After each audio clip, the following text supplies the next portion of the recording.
صل على مبيننا صل على محمد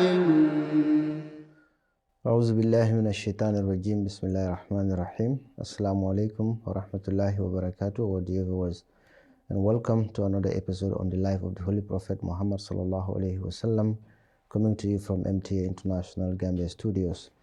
On today's program, we are going to talk about the mischief of the people of Khaybar and the killing of Abu Rafi, a Jew, and it happened in Ramadan in the 6th year after Hijrah, approximately January 628 AD.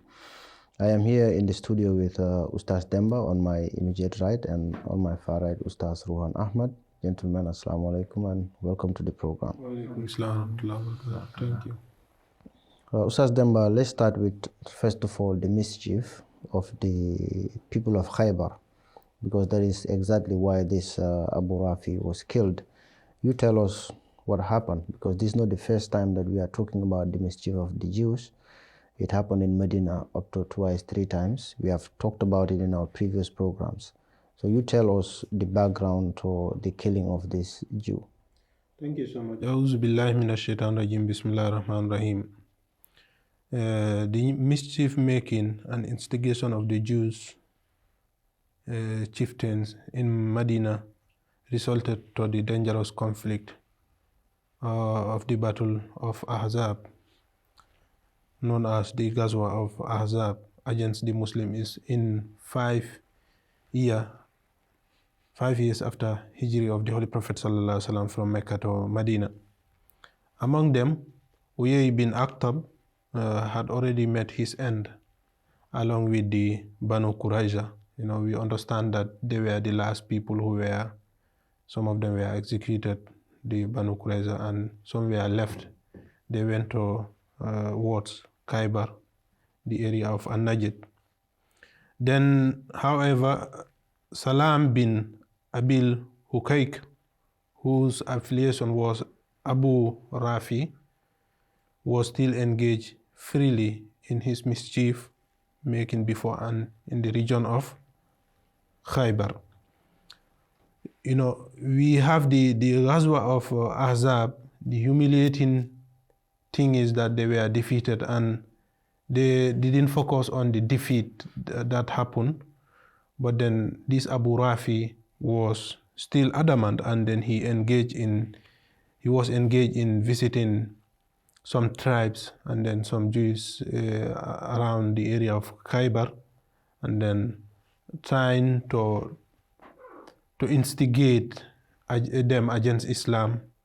And he was, as the same thing used to happen, they were always thirsty with the blood of the Muslims and the Holy Prophet sallallahu alaihi wasallam.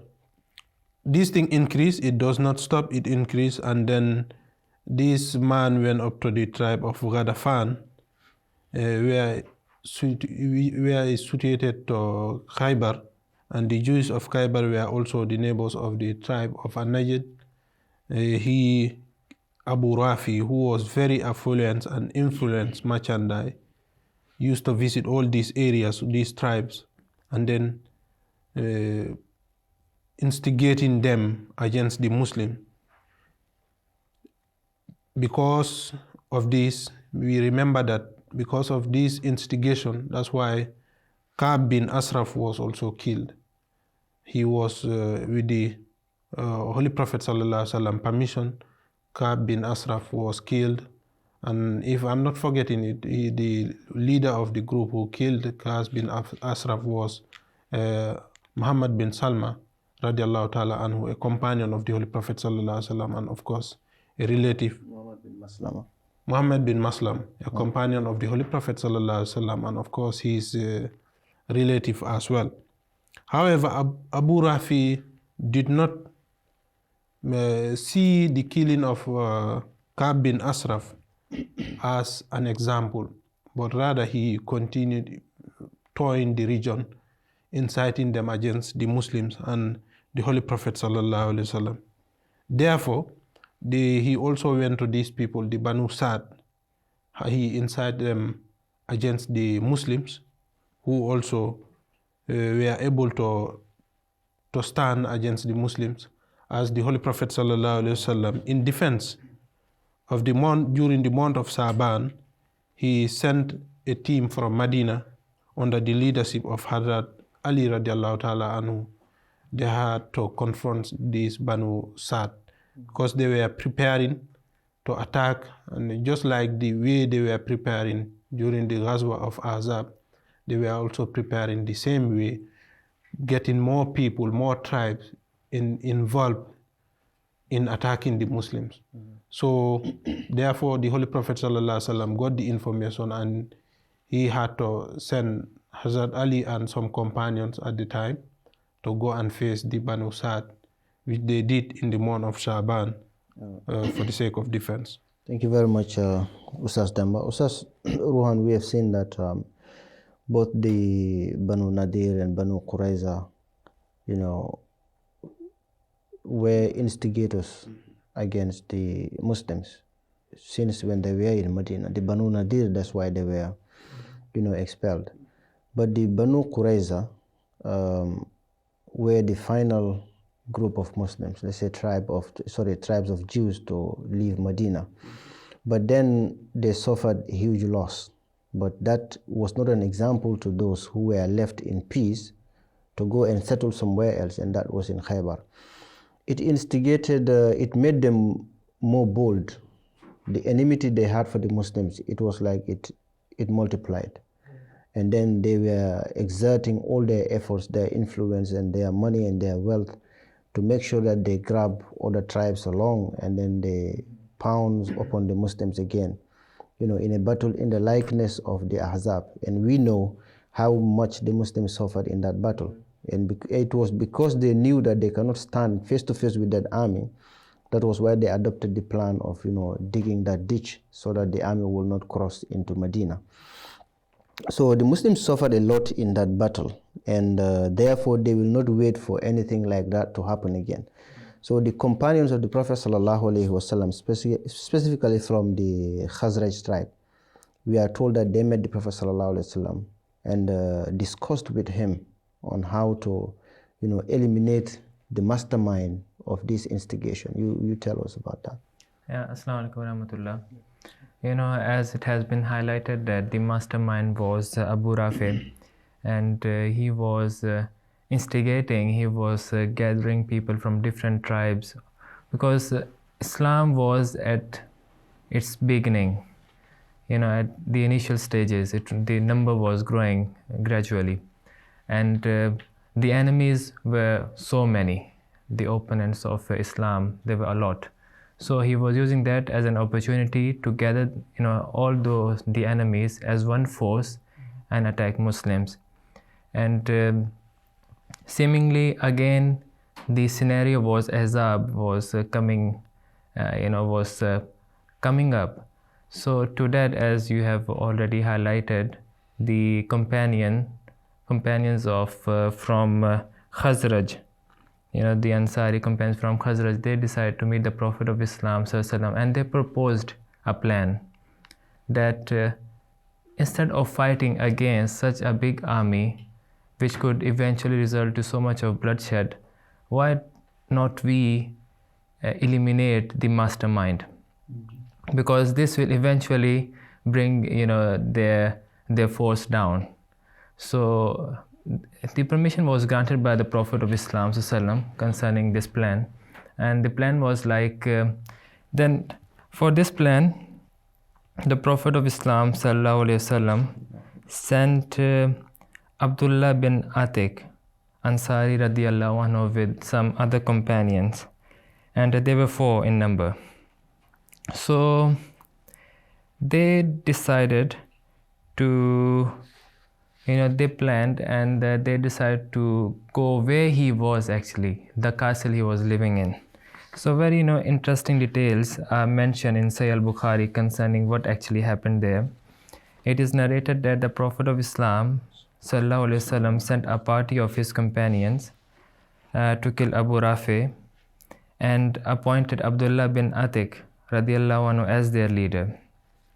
And the story of Abu Rafi has been highlighted already. He used to inflict so much of grief upon the Prophet of Islam. So he will look for every opportunity to kind of hurt the Prophet of Islam ﷺ, and look for opportunities even to to kill the Holy Prophet ﷺ.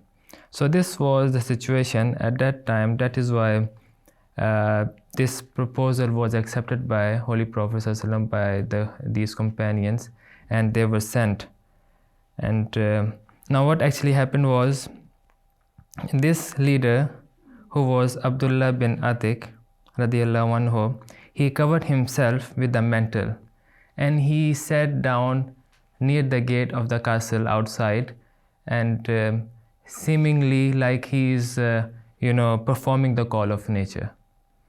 So, and it was getting to dawn, it was getting to night. So the gatekeeper, he wanted to close the door, and he found this a guy sitting just close to the gates, and he announced that he is going to close the door. So if you are coming in, it comes in narration that, "O servant of Allah, enter if you wish, for I am about to close the gate." So he kept himself covered with the mantle he was wearing, and he quickly entered the gate and hid himself on the side of the castle without anyone noticing. And at the gatekeeper, he locked the door, and then hung the keys at one of the pegs close to the gate, and he left.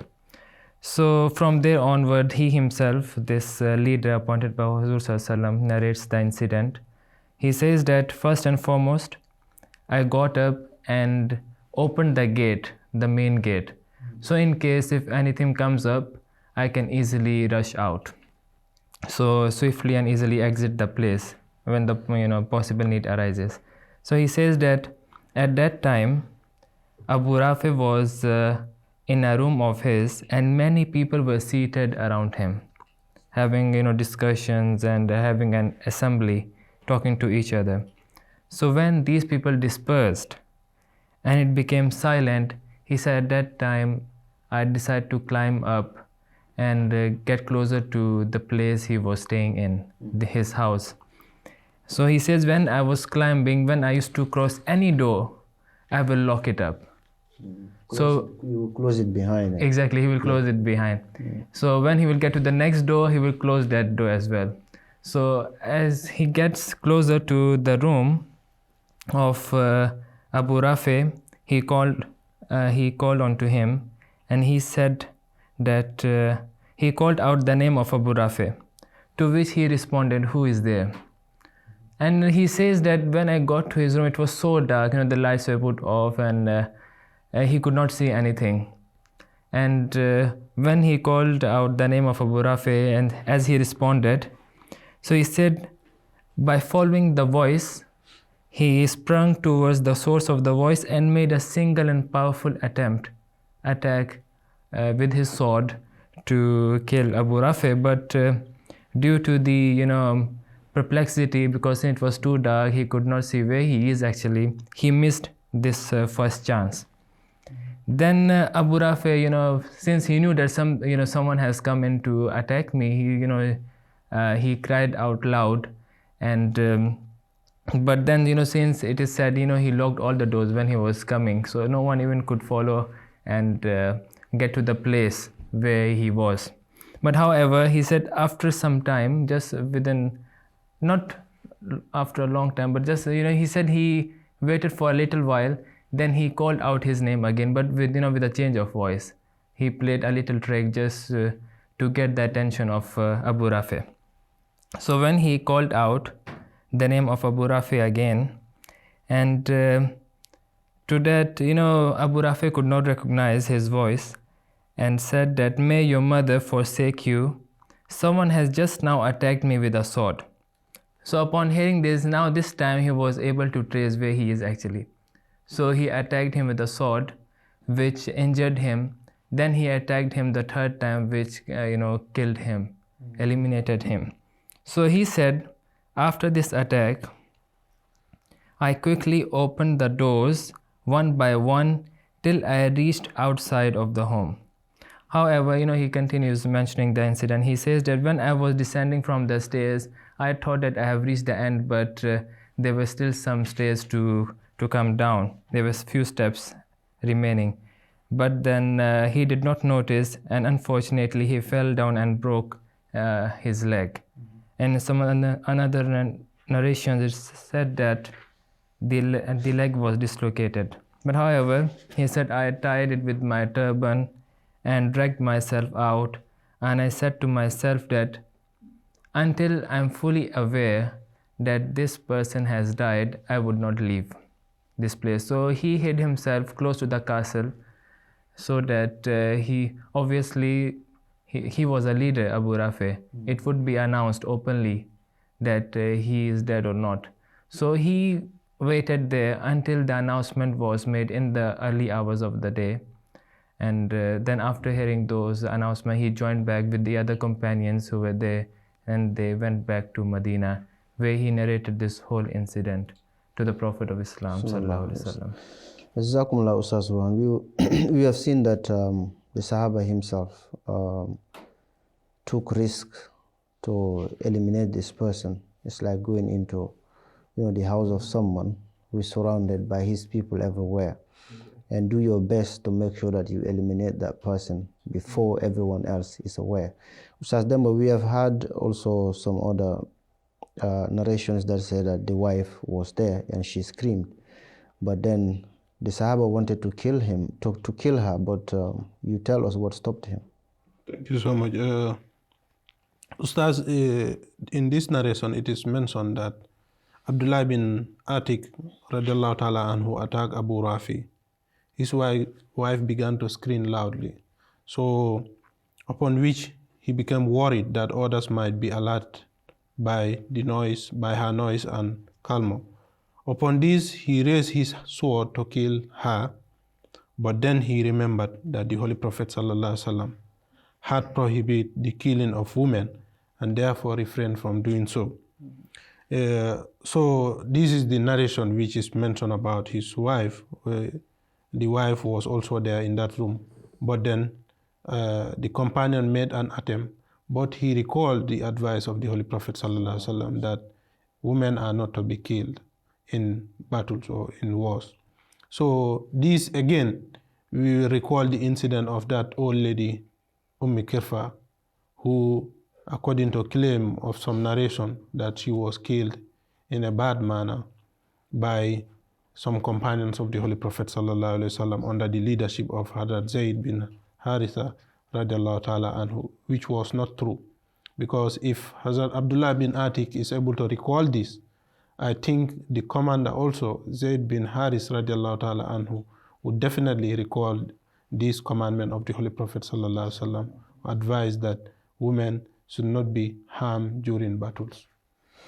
Jazakumullah. So Ustaz Demba and Ustaz Rohan. Ustaz Rohan, we have seen before. This was not the first time a tactic of this sort was employed to avert a catastrophe that would be bigger than losing one person. We have seen it in Medina and we have seen it in Khaybar. What justifications do we have for this, except for the fact that this Abu Rafi was an instigator and an aider financially and otherwise to people who wanted to eliminate the Muslims and the Holy Prophet sallallahu alaihi wasallam? Yes, it was, Islam was very prominent in the sense that all other people belonging to different faiths, different tribes, they were losing their people since, they were joining Islam. And it was like a threat to all of them in religious manner. So, but then yet again, the number of Muslims was not much. It was, they were at a very delicate situation at that time. And the entire land used to get won when it comes to, fight against Islam or Muslims. And this is what Abu Rafi was using as an opportunity, his to satisfy his self, his self desires. He was, using this opportunity to gather all the enemies as one and attack Muslims. And because he was also affluent. Exactly, yes. And as already highlighted, he was having the wealth and all sort of things, and he was sponsoring those less fortunate tribes and getting them in hand and getting a big force to eliminate Muslims from the face of this earth. And in these delicate times, Abu Rafi was also like kind of fueling the fire which had been inflamed against Muslims already. As already said, they were so much prominent that everyone knew about the state of Muslims. And to protect this state of Muslims, or protect Islam, the Prophet of Islam accepted this plan which was presented by the companion of the Huzur, that instead of fighting against such a big number which could result to so much of bloodshed and which could also result to so much of disturbance in the society, why not we just attack one person, eliminate him, and bring this chaos to an end and create a harmonious society? Yeah, and considering the fact that then there was no like sort of government, form of government where if anybody has done any wrong, you go to that government and complain. You lodge your complaints and they are recorded, and that person is called, let's say, for questioning or giving warnings and the like. There was nothing like that. The tribes lived independently. So whichever tribe is against you, to whom do you complain about that tribe? It was difficult, especially if the leader of that tribe is the head of the instigation. What do? To whom do you report that leader? Because he's already the leader. If there is anybody, let's say, among the tribe, you can complain to the tribesmen.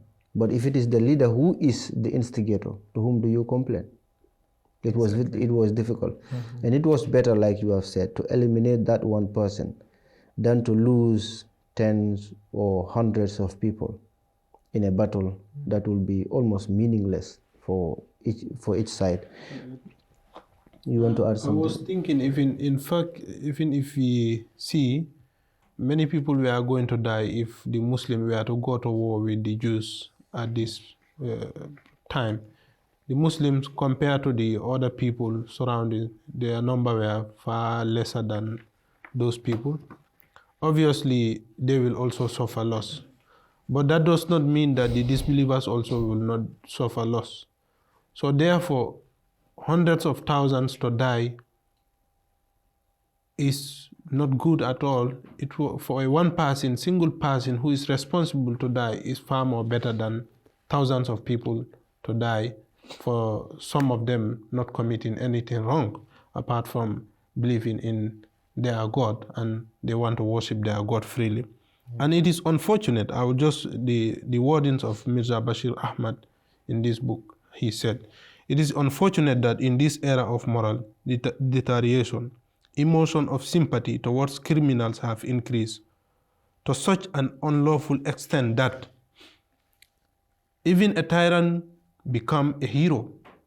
The punishment which he receives result in attracting the sympathies of the common people, and his crimes are forgotten. So we understand that he is a criminal. He was inciting violence against the Muslim, a particular group of people. So however, the writer, he said, as far as Islam is concerned, we confess that it is pure of such false emotion. It refers to a criminal as a criminal and consider his punishment as a mercy for the country and society. It teaches that a poorer body part should be amputated and does not wait for a rotten body part to destroy the healthy ones. Now remain the manner in which the punishment was administered. So we understand that if it was like a body, this man was already a rotten part of a body, either the leg or the head, but that need to be cut off for others to live in a healthy life in a peaceful society. That was very, very important at the time. That's why his killing can be justified. And it is justifiable that a criminal is only a criminal. He is supposed to be given punishment, and this punishment was important. Yeah, let's take for example, if he had succeeded, Ustaz Rohan, if he had succeeded in his plans, how many will die? Maybe tens, maybe hundreds. Eventually, how many people will lose their property, you know, and how many families will be destroyed? How many people will lose maybe their husbands, their wives, their children? So instead of, you know, going into all that, the Prophet ﷺ adopted a strategy of eliminating that one threat, the ringleader of all the instigation, and the instigation will come to an end. And I think that should be understandable to anyone. So Ustaz Ruhan, this Sahaba Abdullah bin Atiq radiallahu anhu is mentioned that, you know, when he fell, as he was coming back, when he fell, his leg was broken. Some said it dislocated. So when he went to the Prophet ﷺ and narrated all this, the Prophet ﷺ prayed for him, putting the hand, you know, on the wound or where it is broken or dislocated, and it healed. You tell us about, you know, that healing. Was it something that happened gradually, like it is narrated, or it was something that happened just like miraculously through the mercy of God? Sorry. The hadith which we read out is from Bukhari, and it is not mentioned there that immediately he was healed. But however, the Prophet of Islam prayed for him, right, as mentioned in the hadith. But then what is needed to understand here is that as a result of that prayer, that injury did not take on any permanent side effect. It was not, it did not have any negative effect, and rather the leg of Hazrat Abdullah radiallahu anhu was ultimately restored to its original form and full strength, and the effect of the injury disappeared completely. But however, when we speak about the prayers of the chosen ones of Allah the Almighty, and you know, obviously the Prophet of Islam sallam, he is the ultimate of all the saints and all the prophets. So God being the omnipotent, and not only he is omnipotent, but through his chosen servants, sometimes the normal scenarios or the normal decree of his, he changes that to some of his special decrees. So eventually, as a result of his prayers, it's possible that he got healed quickly than the usual days it could take. But however, that is what we call miracles. That is what we call miracles. Exactly. Yes, exactly. Yes. Thank you very much to both of you, Ustaz Demba and Ustaz Rohan. Dear viewers, this is all time allowed us to discuss on this topic today, on the life of the Holy Prophet Muhammad sallallahu alaihi wasallam. And until we come back here on another topic, for now, Assalamu alaikum wa rahmatullahi wa barakatuh. صل على مبيننا صل على محمد صل على نبينا